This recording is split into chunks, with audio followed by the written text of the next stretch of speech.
T'es mate-moi ça. À la prochaine. Vous avez entre 1200 et 1500 hello de chess.com. Vous avez entre 20 et 30 ans et vous cherchez un moyen de progresser aux échecs. Ne cherchez plus, vous l'avez trouvé. Grâce à l'accompagnement Mate-moi ça, vous pourrez progresser aux échecs et passer à l'étape supérieure. Si vous voulez travailler avec moi, le lien est dans la description ainsi qu'en commentaire.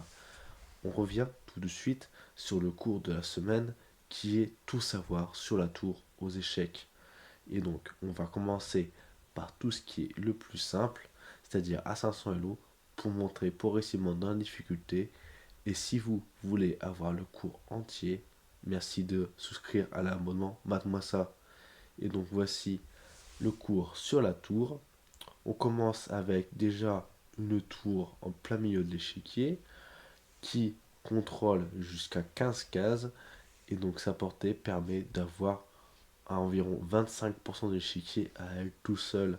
La dame quant à elle, qu'on avait fait une vidéo il y a environ 2 semaines, a une portée d'environ 28 cases, soit 44% de l'échiquier.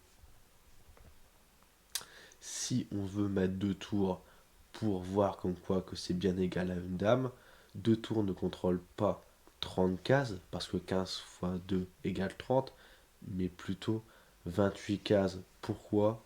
Parce qu'il y a au moins deux cases auxquelles les tours vont se croiser. Et donc c'est pour ça que deux tours valent bien une dame. Des fois, les deux tours seront meilleures par rapport à la coordination et le fait qu'elles peuvent attaquer une pièce à deux, une faiblesse à deux. Des fois, ce sera la dame avec des tours non protégés et un roi faible. Cela peut être la dame. D'autres fois, ce sera aussi égal. Voilà comment on peut savoir quand est-ce que la tour ou la dame peut gagner. Voici un autre exemple. Une tour vaut généralement 5 points. La dame, on avait vu à l'épisode d'avant qu'elle en valait 9. Donc la tour vaut 5 points. Sachez qu'une tour exprime son plein potentiel que si elle a des colonnes ouvertes ou semi-ouvertes à sa disposition. Donc par exemple, ici, la tour F8 n'est pas son plein potentiel. Il faudrait par exemple qu'on échange les tours et qu'après qu'on ramène celle-là en E8 qui pourrait avoir une belle diagonale. Ensuite, bien que le tour vaut généralement 5 points, une tour peut valoir plus ou moins de 5 points en fonction de son activité. Ici, bien que la position soit égale matériellement parlant, la tour des blancs est plus active que celle des noirs puisqu'elle attaque et contrôle plus de cases que cette dernière. Et donc on voit ici que c'est un léger avantage blanc. Pour continuer ici, une tour permet d'attaquer non seulement en vertical mais aussi en horizontal. Donc on parle de rangée et de colonne. Donc ici par exemple, si je prends le cavalier en D5, qu'est-ce qui se passe? J'attaque à la fois le fou en F5 et en même temps le fou en C5. Ces deux fous sont de couleurs opposées, donc ils ne peuvent pas se protéger entre eux. L'adversaire doit choisir un fou à protéger et il perd l'autre.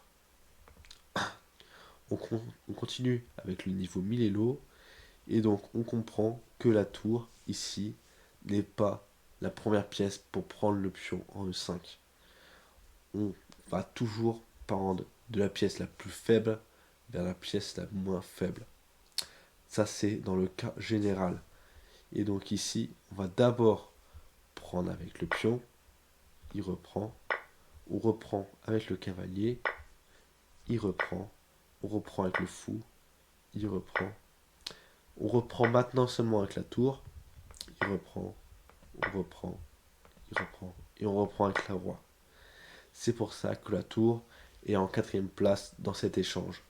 Et donc, faut faire gaffe à pas échanger les tours trop tôt dans ce qui pourrait être une faiblesse. Il faut commencer par les pièces les plus faibles. Ok? Et donc, avant-dernier exemple, ici, on ne voit pas de colonne ouverte ou semi-ouverte pour les tours blanches. Comment fait-on pour en avoir une? Il faut en créer une. Le coup A4 ici crée une colonne semi-ouverte pour les blancs. Soit les noirs prennent, et donc là, on peut directement prendre avec la tour en A4, et on a directement la faiblesse en A7 qui est visée, Et donc on pourra doubler, voire même tripler sur cette faiblesse. Et donc ensuite gagner un pion. Et voici le dernier petit cours. C'était Mate-moi ça. À la prochaine.